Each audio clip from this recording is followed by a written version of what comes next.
आणि ती कायम करत असताना ज्या काय अडचणी येणार आहेत त्या अडचणीवर मात कशी करायची, कारण तुमच्याकडनं माझ्याकडनं तुमच्या अपेक्षा आहे, परंतु ते आत्ताच त्याची जास्त बोलायचं नाही. ज्यावेळेस इलेक्शन लागेल पुढून काय आल्यानंतर आपण बोलू, कारण एकदाच बोलल्यानंतर पुन्हा त्याची तलब झाली नाही कोणाची. आणि माझ्या वैराग भागातील 72 मतदारांनी वैराग भागाचा हाबडा काय असतो ती यावेळेस लोकसभेला दाखवून दिला आहे. त्यामुळं आदरणीय साहेबांनी आजपर्यंतच्या राजकीय जीवनामध्ये काम करत असताना कधी कोणाच्या खिशाला चाट लागू दिली नाही. सर्वसामान्य माणसाचं काम करत असताना कधी कोणाला त्रास होऊ दिला नाही, कधी गुंडगिरी केली नाही, कधी दहशत निर्माण केली नाही. परंतु या 5 वर्षाच्या काळात आपण बघत असताना त्या समोरचा लोकप्रतिनिधी प्रत्येक गावात किरकोळ भावकी जरी बांधलं झालं तरी तिथं लक्ष घालून गुन्हे दाखल करण्याची प्रवृत्ती ही मागील 5 वर्षात आपण बघितली. प्रत्येक काळात त्रास झालाय, परंतु तो त्रास आपण सर्वांनी 5 वर्ष सहन केलाय. आता फक्त 1 महिना राहिलाय आणि घाबरू नका. घाबरण्याला ती घाबरते, त्याला भिवून कुणीच राहायचं नाही. शहरातल्या सर्व मला साहेबांच्या कार्यकर्त्यांना विनंती आहे, शहरात फार मोठी टीम आहे साहेबांची, परंतु दबून तुम्ही राहू नका. कारण मतदार आपल्या पाठीमागे आहे आणि ते मतदार ह्या वेळेस आदरणीय साहेबांना निवडून आणल्याशिवाय राहणार नाही. आज आता मगाशी नागेशांनी किस्सा सांगितला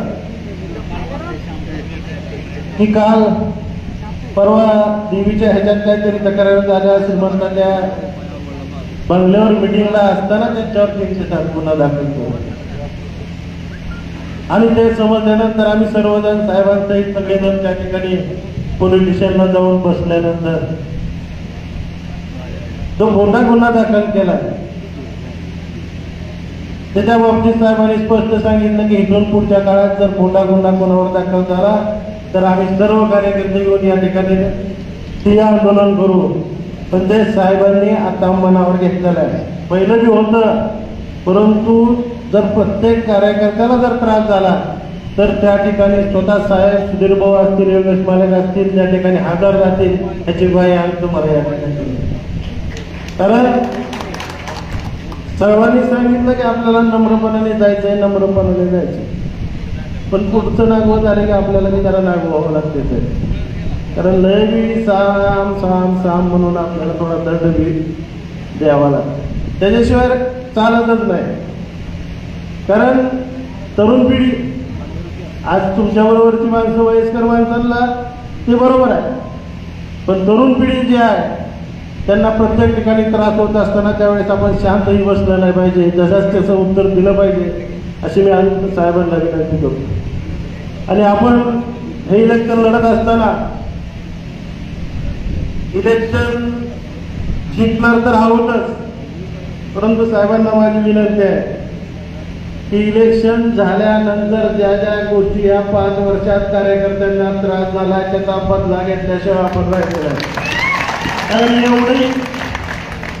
एवढा त्रास कार्यकर्त्यांना झालाय, त्या त्रासाला बदला आपण घेतला पाहिजे. कारण तुमची भूमिका फार बवळात दिसत.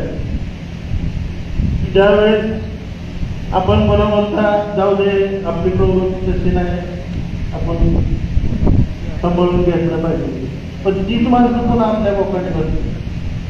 त्यामुळं जशा जसं वागा, ज्यांच्या म्हणून त्रास झाला, जी सर्वसामान्य माणसं आहेत त्यांना आपण त्रास द्यायचा नाही, तर ज्या लोकांनी त्रास दिलाय त्या माणसाला त्यांची जागा दाखवून द्यावी लागेल. आणि आपण त्या पद्धतीनं इथून पुढचं काम करताल अशी अपेक्षा बाळगतो. जास्त काय बोलत नाही, एवढंच बोलतो आणि माझं संपवतो. जय हिंद, जय भारत. यानंतर ज्यांच्या भाषणाची आपण अतिशय आतुरतेनं वाट पाहता, ते आपल्या सगळ्यांचं लाडकं नेतृत्व